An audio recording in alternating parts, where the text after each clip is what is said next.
Unang dapat gawin, punta sa Google, type e-travel at makikita nyo po itong website na to. Dapat mababasa ninyo etravel.com.ph.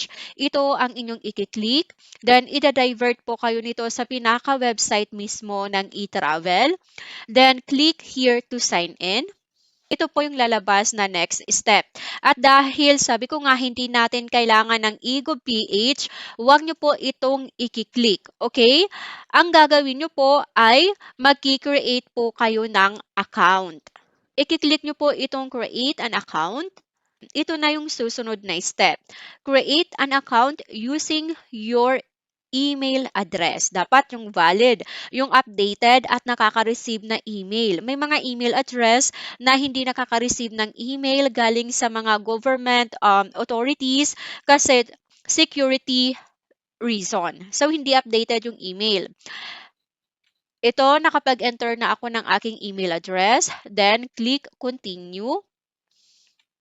Susunod na step, enter one-time password. Saan ba ito makukuha or saan ito mahanap?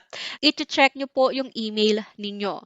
Kasi nag-send po doon ang e-travel ng OTP na ilalagay nyo po dito and meron itong time limit. So, dapat mabilis po kayo. Hindi kayo naghang o kaya naman wala kayong ibang ginagawa. So, ito na yung susunod. Open your email. And ito na, e-travel. Ito yung aking OTP na na-receive. 5940, yung last, hindi ko na sasabihin. And then, i-enter lang po natin siya dito. Ayan, kapag inabutan kayo ng expiration, you need to request again. So, maikiklik kayo dito para mag-send ulit ang e-travel ng OTP para makapag-continue kayo. Proceed lang po, click continue. At ito yung susunod na step. Kailangan nyo gumawa ng password. Dapat yung password must be at least 12 character, must contain at least one uppercase and one lowercase letter, yung big and small letter, contain at least one symbol gaya ng question mark, at, underscore, and at least one number. So, papaghalu-haluin nyo lang yung mga password ninyo hanggang sa makapag-create kayo ng strong password para hindi kayo madaling mapasok ng mga hacker o kaya naman for security reason ba. So, ito yung aking password. Nakapag-create na ako. Then, password confirmation. Iti-type nyo ulit yung password ninyo. Take note your password para hindi nyo makalimutan kasi itong e-travel, kapag nakapag-create kayo ng account, ito at ito ang gagamitin ninyong account every time na lalabas kayo at papasok ng Pilipinas. Then, click continue. Ito na yung next step. Personal information. Kailangan natin to ma-fill upan. Ang first step is take a photo or a file. So, dapat nakapag-ready na kayo ng any selfie o naman ID picture. Yung sa akin, nag-upload ako. Makikita nyo, meron na ako ditong picture.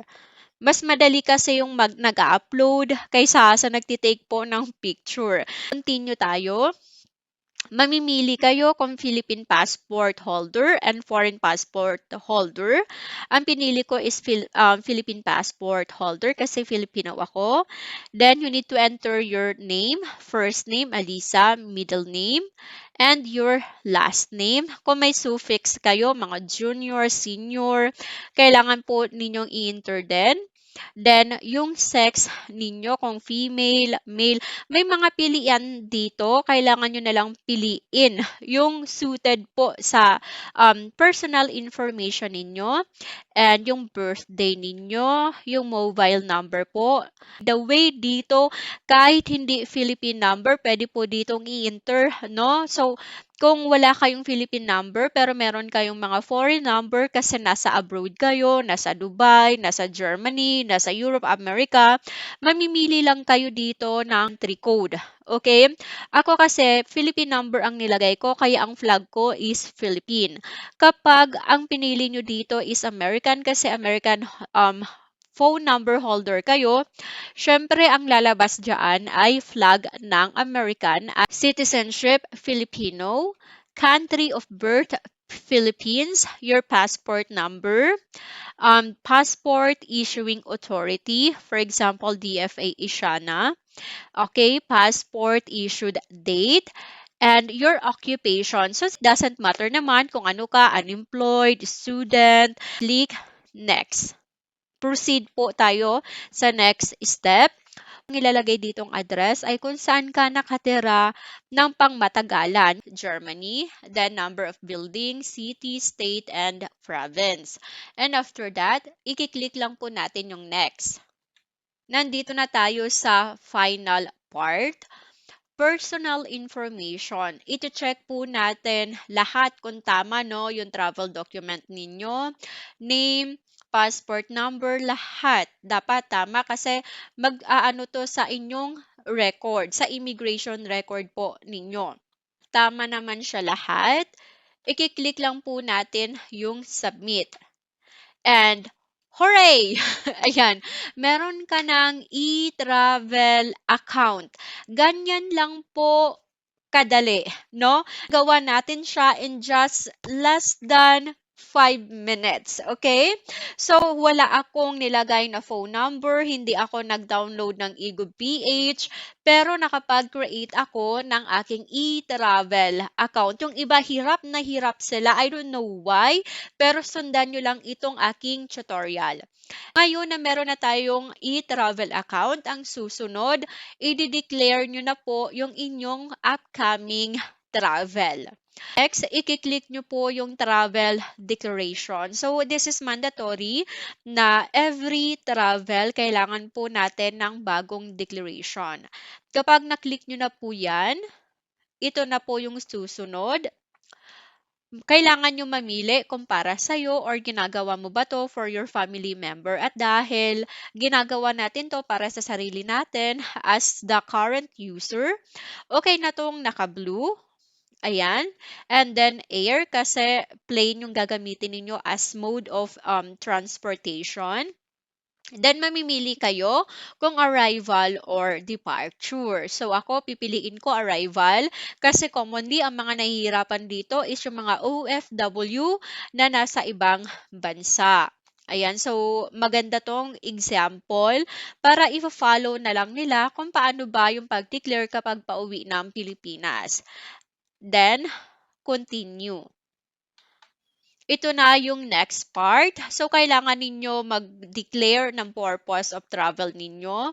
May mga pilian naman dito kung for tourism, visit lang, business, for work. So, ang nilagay ko is OFW, traveler type, aircraft passenger.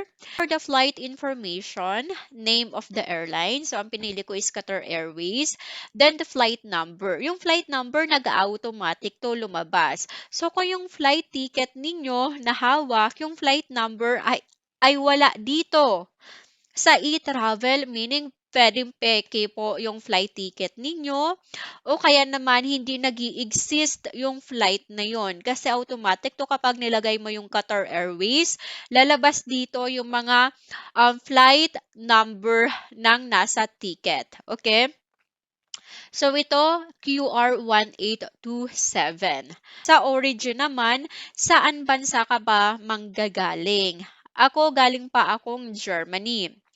Tapos, yung airport na papanggalingan ko is Berlin Brandenburg Airport. So, yung date ng departure ko sa Germany. So, ang pag-register dito is 3 days before your flight. Yung with connecting flight or without connecting flight. Ipapakita ko yung without connecting flight. Kung without, you don't need to check this. Itong box na to dito, kapag walang connecting flight, leave this alone. Paano naman kung may transit or connecting flight? So kung may dalawa kayong connecting flight, ang ilalagay nyo po dito is yung pinakahuli nyo pong connecting flight. Yung eroplano na lalapag ng Pilipinas. So kung meron po kayong connecting flight, ito yung mga dapat ninyong sagutan, yung country of transit kung saan kayo lilipat ng eroplano, airport of transit, kung ano yung pangalan ng airport kung saan kayo lilipat ng eroplano, and date of transit, no, kung kailan yun nangyari. And then destination, ito na yung sa Pilipinas na kayo nito. Airport sa Pilipinas, sa Clark International Airport, yung arrival doon. Then destination upon arrival in the Philippines, residence, kung sa bahay kayo, family house pupunta. Then, yung address na yon. And after this, just click next. Health declaration na tayo. I-know nyo lang po itong dalawa na to kasi as of now, wala naman tayong health crisis, no? Tapos na yung COVID. May bago ngayon yung virus galing sa India but wala pa tayong any update kung ano yung magiging tugon ng gobyerno doon. So, abangan nyo po yung mga susunod kong vlog. So, at the moment, inuno lang po natin ito. Wala naman tayo mga gantong sakit. Proceed. Then, baggage declaration. So, para sa baggage and currency declaration, meron ako nitong separate vlog. Panoorin nyo po itong vlog na to kasi sa video na to, hindi po ako magdi-declare para mabilis tayong matapos, no? Ayan. So, ang ikiklik ko dito, no, wala akong any item na kailangan i-declare. Other travel details, kung may kasama ka ba magbiyahe. For example, kung kasama mo yung asawa mo, mga anak mo, you need to fill in this. Kung ilan yung 18 years old below, kung ilan yung 18 years old above. Kung wala ka naman kasama, then 00 is enough kasi solo ka lang naman. First time visiting Philippines, yes or no? Syempre hindi, no? Ayan, so magne-next na ako dito. For the custom declaration, kailangan po natin maglagay ng signature. So kung cellphone, yung ano lang, daliri lang natin yung gagamitin. Kapag laptop or computer ang gamit, yung mouse. Family member. So travel declaration will also be generated for the selected family member. By the way, meron din akong separate vlog nito kung saan pinapakita ko kung paano mag-add ng family member kapag may kasama. Next lang ako dito. Nire-remind ako ng e-travel. Sigurado ka ba na wala kang i-declare na kasama? Of course, yes. I'm sure wala akong i-declare. And ito na yung ating personal information. Ito yung summary na ng lahat ng information na binigay po natin. Kapag nasubmit nyo na po ito na po yung lalabas. Congratulations, you have successfully submitted your details. So ito na yung inyong e-travel declaration. Pwede nyo po itong i-download, i-save sa cellphone o kaya naman i-print. Okay? Kasi kung wala kayong e-travel, hindi kayo makakapag-board or hindi kayo papayagan mag-board sa eroplano because this is one of the main requirements po ng ating immigration sa Pilipinas na makapag-register po kayo sa e-travel. Ang lumalabas po dito is OFW, no OEC. Kasi kapag arrival, kapag papunta ng Pilipinas, hindi naman po kailangan ng OEC. Yung OEC para sa OFW, kailangan kapag pabalik na sa bansa na pinanggalingan mo kapag aalis ka na ng Pilipinas. This is for today's vlog. I hope nakatulong po sa inyo. Maraming salamat. Kung meron pa kayong tanong, okay, email me in this email address or follow my Facebook page. Thank you so much and see you in my next vlog.